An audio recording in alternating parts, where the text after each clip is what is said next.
mean, it means mischief, like the word, I guess. I have to say we did not think very hard about the name when we were starting, so it does not stand for anything or anything fancy like that.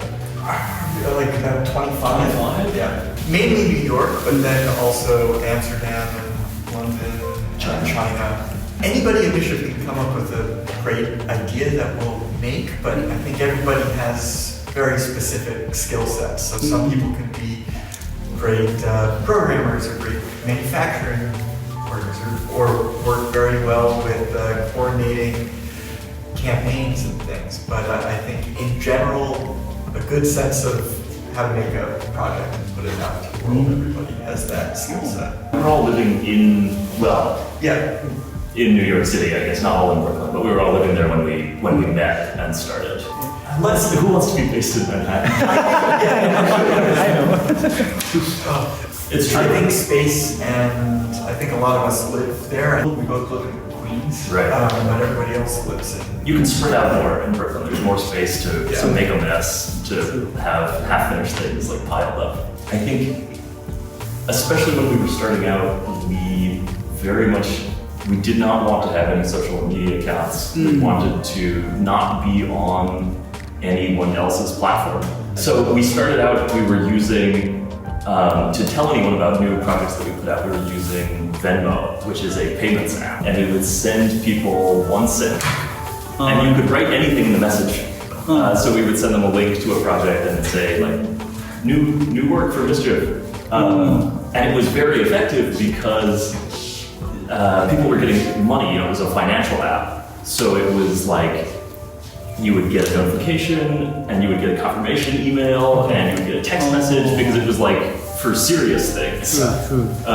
You could also message anybody because at the time, Venmo, everybody's name was public. So I could find Kevin if I didn't know him and send him a message. Again, because it's financial. It was like real identity. Eventually we were kicked off of Venmo. They didn't like that, and that's why we were like, okay, we need to have the Instagram to control it so that other people weren't pretending to be us. But we were sort of constantly fighting it. So when we made the Instagram, we were forced to make the Instagram accounts. We wrote, "Don't follow us. Like we don't like this. Don't follow." It was actually, I feel like it was actually broader than Instagram. Like part of it was also not wanting to make work for Instagram. Because if you make work for Instagram, it always lives in the box of Instagram, and you can't do different things. It's a very controlled ecosystem. Yeah, and you have to make work that fits in that space. And we never wanted to make work that fits in the box. So it was consciously trying to build that audience outside of those pre-existing platforms. Let's see. I mean, this is always a difficult question to answer because I think for a lot of people it can go one way or another. But I think that generally just constantly trying to have as much new information come in so we can reflect on it and spin things back out from it. And I also think it's a practice, right? We need to come up with a lot of ideas, and so we have like a regular schedule when we very deliberately try to come up with ideas. We don't. You can't wait for things to occur to you. You have to sort of like set a schedule and keep it. One thing about the ideas is maybe we come up with many thousands and thousands of ideas. We have them in lists and keep them organized. And generally, we don't do the idea immediately. They sort of sit in these lists for a long time. And when if they stick around for a while, we know it's a good idea. I don't think we're trying to chase. I think there are a lot of people that are trying to chase ideas that are immediately relevant. And so, for example, we're not trying to operate back in social media. If you're trying to make work at that speed, you're never going to be fast enough to make good work. You're looking for something that still feels exciting and still feels relevant 6 months into the future. And that's kind of like the first test for, are we really going to do this? And that eliminates 99.9% of all the ideas we come up with. I think, I mean, Mischief does a lot of things, and they're very different from each other, right? So some things are interested in one topic, some things are interested in completely different things. But I do think there's a couple of things that we tend to return to, one of which is money and markets and kind of like value, contemporary capitalism and notions of value. Places where like economics are getting strange. And another is sort of like copyright and intellectual property and image appropriation and sampling. And I mean, there's certainly other things that are maybe more specific from piece to piece as well. Yeah. I feel like also a lot of times, there are a number of the projects that we've done that have not been, they've tried sort of very much to let the audience play them out. Yeah. Like they don't come in with as definitive of a perspective from an ideological point of view. Like they're not trying to make one argument or another. It's more of a performance to see how the audience interacts or plays it out. I mean, the Angus Cow project that we've done is a perfect example. And we're sort of watching it play out in real time. These material value sculpture pieces will be very similar to see how they exist after the show. There's sort of like a lifespan, and it's not like we're just setting it up and then other people are playing it out. Can they keep these artwork Tamagotchi alive or not? Let's see. I mean, there have been many, but I feel like when we did the Jesus shoe, maybe the first thing that pivoted us into more of a fashion and footwear space for a time, even though conceptually we were not coming from that angle. Yeah. I don't know that there's a definitive. It sort of depends. It's like often very case by case. For example, I believe Spike Lee's son was a big MSCHF fan, which was how we first got introduced there. So sometimes things just kind of happen like that. Basically, what MSCHF does is sell products. That is our business model at the end of the day, whether it's artworks or sneakers or car keys, you know. Because we always want to have the ideas, right? And like that never works in that kind of relationship. We do collaborations, like with Tiffany, for example. You know, we wanted to make like a fancy silver trophy.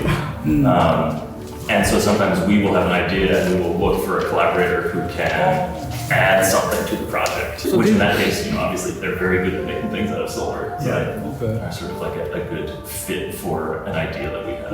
I feel like there are a few areas we want to play in. I think, well, I don't know, TV, maybe real estate. I don't know. I think it's interesting for artists to be able to play in spaces that are not typical.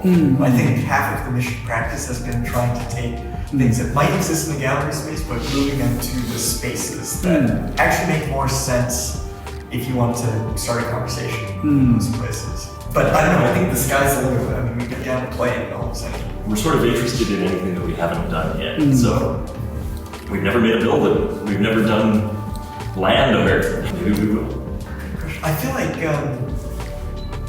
there's generally an optimistic attitude, but I think a lot of times the things that internally we say we're not trying to make future work, or we're trying to make work that just sort of heightens the present moment and just illustrates how we're living right now. So we call that the spicy present. It's sort of like now, but like a little extra energy drink, and that's maybe the space that we're playing in a bit more. I think depending on the project, sometimes it is helpful to be optimistic, and sometimes it's helpful to be extremely pessimistic. The Angus project, for example, with the cow, is you could read it in an optimistic lens or a very negative light.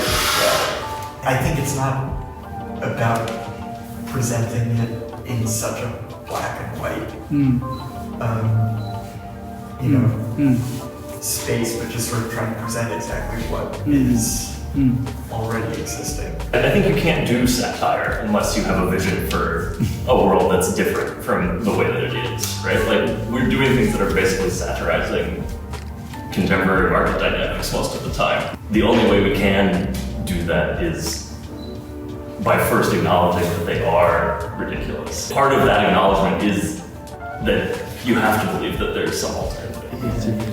I mean, I think the first thing that we always say about this is everything that MSCHF does, we always sort of firmly believe that we're within our sort of legal right to do it, that it falls under artistic fair use of the images that we're appropriating. I think that some people look at the way MSCHF is pulling brand imagery and all these things and they say, oh, they're out here like trying to get sued. We are never trying to get sued. It's just like, it's really not fun. Yeah, none of the lawsuits we've ever been in have been ones where we thought we were going to get sued before we launched the product. We made the thing and then blindsided. Yeah.